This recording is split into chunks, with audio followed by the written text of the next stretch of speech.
Good morning, everybody. Welcome to Coffee with Casey. Today, we're going to look at the real estate cycles.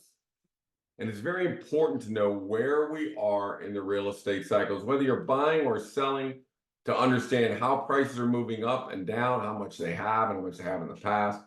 The good thing about real estate is we track everything. I mean, you really have a good inventory online with MLS, so we can track what the housing market is doing.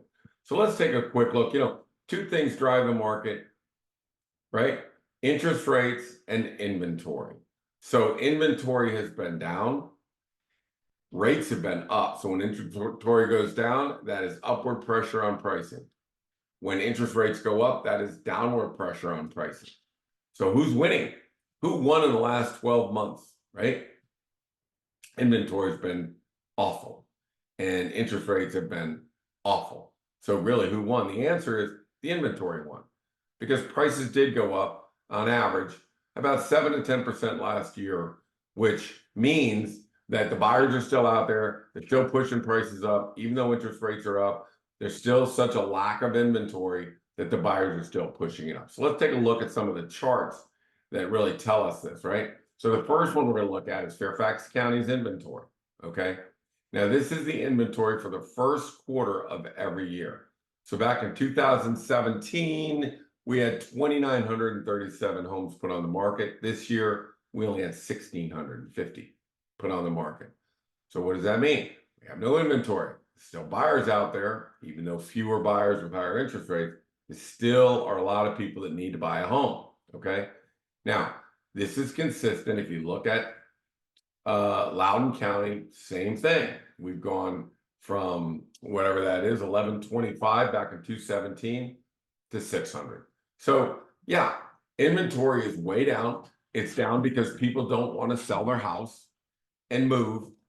They don't want to sell with a 2.5% interest rate and move to some place with a 6% interest rate or 6.5% interest rate. So everybody's holding the inventory close to the vest because of interest rates. Now, this is also consistent. We look at every town. So we look at Vienna and McLean and Reston and Haymarket and Aldi and all those, Centerville. So this is a look at Vienna. Now, Vienna has gone from 235 homes on the market in 2020. And last year was 117. 117, that is one half, right? So this year is recovering. Yeah, it's recovering. Nothing to write home to mom about. It's not that big a recovery. So we have an inventory problem and an inventory issue, and we are peaking out. Let me show you how that affects things. Okay, so the green line is if you take that house back in 2010, and this is a chart from 2010 to 2024. From 2010 to 2020, which is right about here, right about in the where the value line says that home went from 872 to $1,035,000. And the pricing is 1.1 million. So at this point, starting to separate just a little bit. Now, with lack of inventory, the pricing got way out of whack. And for those of you that are listening to this on a podcast, I'm showing you a chart with a blue line that shows prices have gone up to 1.344 in 2021 versus the value line at 1.17. So it's jumping about $150,000, $160,000 over where it should be. Same thing in 2022. Then here comes 2023. Comes all the way up to 1.425. And according to the inflation rate, it should be a 1.25. So what does that mean? Does that mean that houses are $175,000 overpriced right now, overvalued? Yes, that's exactly what I'm saying. So are they overpriced? Sure they are. Are buyers willing to pay that premium? Yes, they are. They need a home. They can't find a home. They have to find their home. So, when we look at these charts, they clearly define the fact that we are at a peak. Now, does this mean that if a ton of inventory comes out, the prices are going to fall? Yes, that's exactly what it means. They'll come down maybe 10%, but that's about it. It's not a crisis. It's not going to kill anybody. And if you're buying a house, you're going to be there for 20 or 30 years. There's going to be plenty of these cycles that come through over the time. So buy a house, get into it, lock in your rate and price now. And then when interest rates come down, go ahead and refinance when the time comes. Okay. So how much is this consistent without, throughout the whole area? Well, yeah. So this is another chart that we're looking at, folks that are on the podcast. I'm looking at a map. And on the map, I put the amount homes have appreciated in the last 4 years, since 2020 to 2024. Vienna appreciated 34%. Just so you know, the average around all Northern Virginia is 33%. So over here on this map, you can see Reston's only 24, so they basically have not appreciated as much as everybody else. Neither is Lower Loudoun or Western Loudoun County. They're at 27, while their two neighbors, Aldi and Leesburg, have gone up 47. So what this chart tells me is pretty sure 33 is an accurate number that we've appreciated from 2020. How is that important to us? How does that help me when I'm trying to price a house every day? There's not a lot of inventory. So when I have a house, there's just not a lot of inventory. So I come at it from 4 or 5 different directions. One of them may be there was tons of inventory in 2020. What was it worth in 2022 or 2020?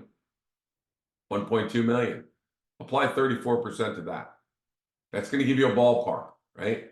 This is like hand grenades. You just got to be close. You just got to be close, right? You've heard me talk about predictive analysis all the time. We just need to be close, because we're going to do a predictive analysis that will laser beam the price of the house. And that's what we launch with. And that's why every house we're putting out goes under contract, and they go under fast, and they get 100 to 150,000 over list price. So, but one indicator here is we've gone up 34% in 4 years. Now, if you want to put this in perspective, I'm showing another chart right now that shows that from 2010 to 2020, a 3,000 square foot home sold back in 2010 for $882. So the value line, inflation, means that in 2020 it would be worth about $1,012,000, and in actuality it was worth $1,026,000. So for that 10-year period, it only went up 16%, and we've gone up 34% in 4 years, right? Do you think we've over appreciated a little bit? Just a little bit. So we do have a little comeuppance. It is going to soften, and there's nothing wrong with that. When the inventory comes out, the prices are going to soften. So who should be cognizant of this right now, right? Well, the people that should be thinking about this are, I'm going to sell within the next 2 years. You want to do that now, because now we're at a peak. And when inventory does come back, and it will over the next 2 years, then prices will soften. So if you want to go out on top, and what I'm telling I'll be honest with you, is what I tell every seller. I said, sell your house, go out on top, take all the money, put it in the bank, go rent a place, have a good time for 2 years. In 2 years, inventory is going to come back, prices are going to soften, then get back in the market at that time, right?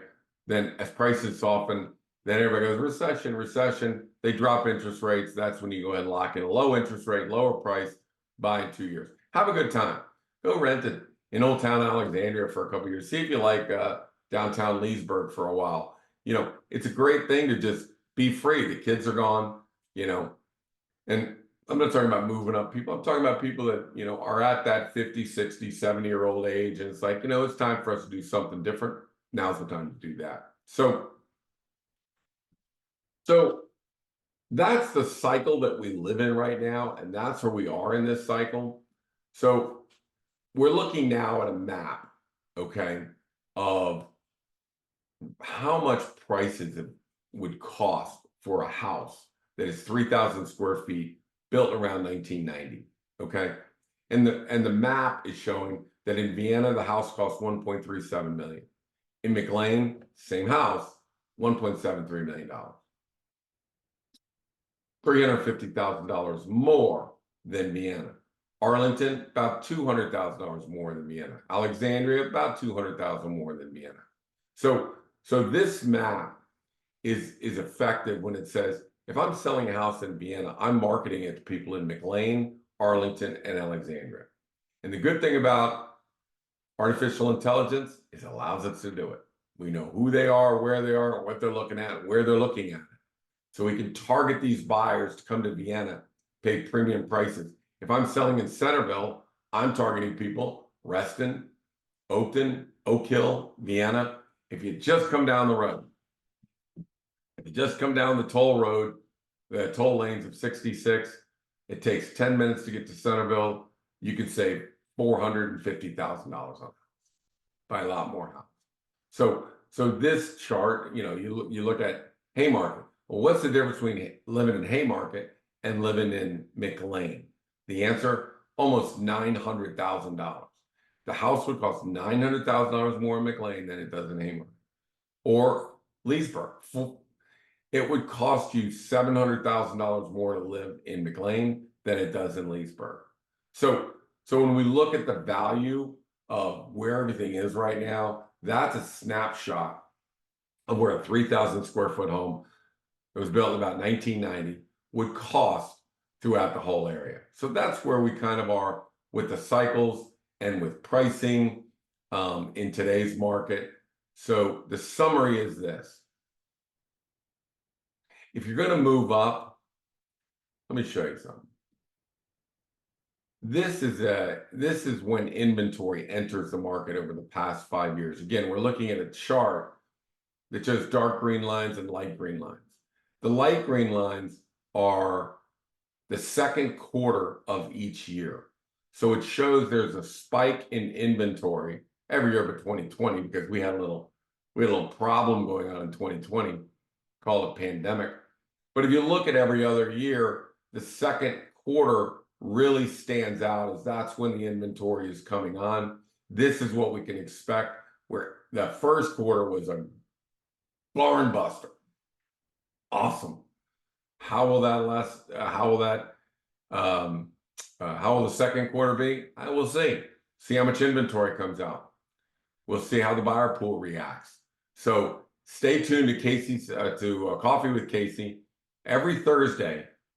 You can reach me at 703-508-2535 or Casey at CaseySamson.com. We'd be happy to help you. Bye now.